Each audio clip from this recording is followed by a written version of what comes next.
Məhsulun qiymətinin formalaşmasına təsir edən əsas amillərdən biri istehlakçı tələbatıdır. Bu barədə Yeniçağazı açıqlamasında qida eksperti İlkin Şirinov deyir. Onun sözlərinə görə son günlər təşkil olunan kənd təsərrüfatı yarmarkalarında müşahidə edilən qiymət fərqlərinin bir neçə səbəbi var. İlk növbədə yarmarkanın yerləşdiyi ərazi qiymətlərin müəyyənləşməsində mühüm rol oynayır. Ekspert qeyd edib ki, məhsulların satış nöqtəsinə çatdırılması zamanı daşınma xərcləri nəzərə alınır və bu amil qiymətin artmasına və ya azalmasına birbaşa təsir göstərir.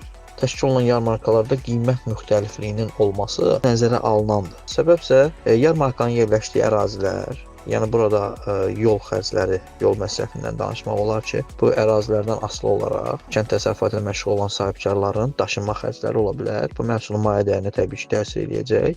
Digər məsələ məhsulların gətirildiyi bölgələr. Yəni ola bilər ki, həmin məhsul o bölgədə yetişdirilməsi, qablaşdırılması, ora daşınması, məsələn, bir qiymətə başa gəlirsə, digər ərazilərdən gətirilirsə, bu başqa bir qiymətə başa gələ bilər. Məsələn, ola bilər dağlıq ərazilərdə olan məhsulların şəhərlərdə yarmarkalar daşınması müəyyən əlavə xərc tələb edə bilər. Təbii ki, bu baxımdan həmin o qiymətlərdə fərq özünü göstərəcək və bir də hər bir sahibkarın kənd təsərrüfatı ilə məşğul olan fermerin özünün strategiyası var. Yəni mən tez satım, ucuz satım, dövriyyəm olsun və yaxud da adamın əlində məhsulu azdırsa, bunu baha qiymətə satmaq istəyir ki, heç olmasa əlində olan az məhsulla müəyyən bir məbləğ əldə eləsin və onu digər sərfiyyatına istifadə edə bilsin. Və digər bir məsələ məhsullar, konkret olaraq kənd təsərrüfatı məhsulundan danışırıqsa, ət və ət məhsullarından danışırıqsa, çeşid, növ, təzəlik məsələsi burada əsas əhəmiyyət kəsb edən amillərdəndir. Məsələn, bu günləri Sumqayıtda təşkil olunan yarmarkada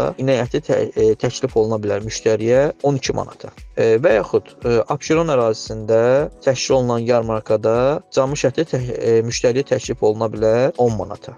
Bakı şəhərində təşkil olunan, mərkəzdə təşkil olunan yarmarkalarda dana əti təklif oluna bilər 16 manata. Yəni bu qiymət məsələsi müştərilərin məhsul olan tələbatı və fermerin müştəriyə təqdim elədiyi məhsulun növündən, çeşidindən və keyfiyyətindən asılıdır. Təbii ki, dana əti, camış əti, inək əti ilə müqayisədə dana əti baha qiymətə satılacaq və bu da ümumi getdikdə biz deyə bilərik ki, ətin qiyməti bu şəhərdəki yarmarkada bu qiymətə idi. Məsələn, Xırdalanda təşkil olunan yarmarkada başqa bir qiymətə idi. Bu məhsulun çeşid və növündən asılıdır. Bu baxımdan təbii ki, qiymət fərqli olacaq və qiymətin fərqli olmağı da burada nəzərə alınmalıdır və başa düşüləndi ki, təbii ki, insanlar həm büdcəsinə uyğun məhsulu almağa üstünlük verəcək, həm də keyfiyyətə və təzəliyə üstünlük verəcəklər ki, mən məsələn dana əti almaq istəyirəmsə, buna 16 manat 1 kiloqramdan, 17 manat 1 kiloqramdan xərcim çıxacaq. Və yaxud quzu əti almaq istəyirəmsə, 18 manat 20 manat arası xərcim çıxacaq 1 kiloqramdan. Və yaxud inək əti almaq istəyənlər, o dediyim kimi 12 manata, 10 manata təklif olunan ətə daha çox üstünlük verəcəklər.